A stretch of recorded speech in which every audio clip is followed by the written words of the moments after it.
तो ये फार्मूला जो है प्रूव कर लेते हैं। क्या होता है, e to power to the base e log x is equals to x, है ना। इस x की जगह पर कोई भी फंक्शन हो सकता है, जो भी फंक्शन होगा वो फंक्शन यहाँ पर आ जाएगा, है ना। इसको आप ऐसे भी कह सकते हो, you can just write this formula e to power to the base e of fx is just equal to fx। Clear. आइए जरा देखते हैं। तो आप ऐसे लिख सकते हो,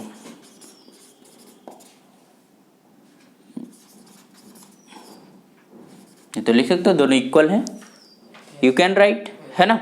आपको एक चीज़ पता है कि अगर हमारे पास a की पावर यहाँ पर b है और जस्ट इक्वल टू x लिखा हुआ है, ठीक है, तो इसका लॉगरिथमिक फॉर्म कैसे लिखा जाता है आप बताइए। ऐसे लिखते हैं ना, to the base a, base में a रहता है और जो पावर वैल्यू निकल के आती है x, है ना, इसका just value equal to exponent होता है, ये हमें पता है।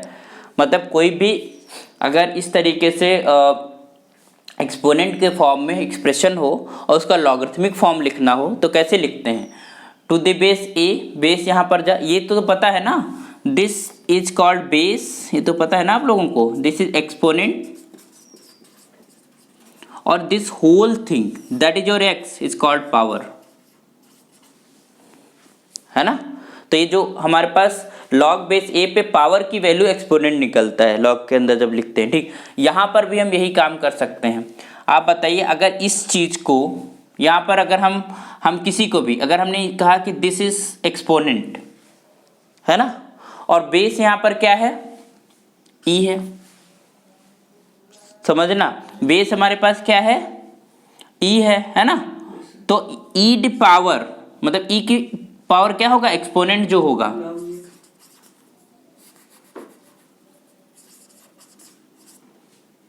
ये होगा, समझ पा रहे हो ना।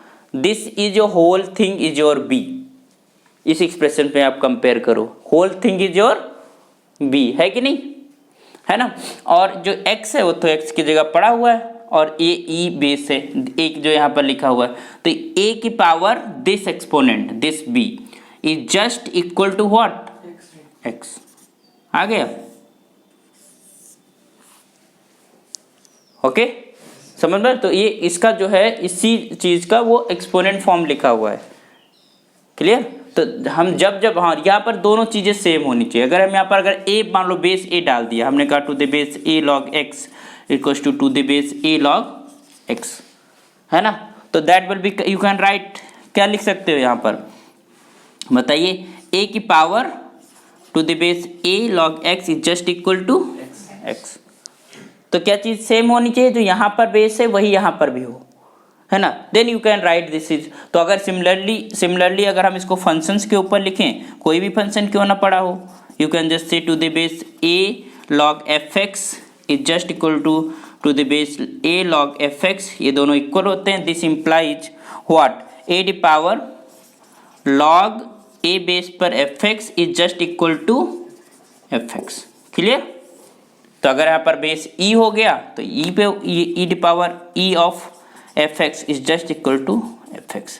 तो जब हम लीनियर डिफरेंशियल इक्वेशन करते हैं ना, तो उसमें अगर एक्सपोनेंशियल की पावर log आ गया, है ना, तो जो log का फंक्शन होगा इस directly you can write, if you are just have this e the power log of x cube, तो this will be equal to x cube, clear. अगर हम पर e की पावर हमने कहा log ऑफ 1/x, तो that will be equals to 1/, जो भी फंक्शन पड़ा होगा, बिकॉज यहाँ पर बेस क्या होता है, ये होता है ना। जब हम इंटीग्रेट करते हैं लॉगरिथमिक आ जाता है तो वहाँ पर बेस क्या होता है, ये होता है, क्लियर, समझ में आ गया। तो ये ध्यान रहेगा हमें पास, ये हमेशा ध्यान रहेगा। ये तुम्हारे पास जो लीनियर डिफरेंशियल इक्वेशन है मोस्ट ऑफ द टाइम इस रिजल्ट का यूज होता है ना। तो वहाँ पर आपको पता होना चाहिए कि लॉगरिथमिक की ये प्रॉपर्टी होती है, ठीक है, ओके, डन।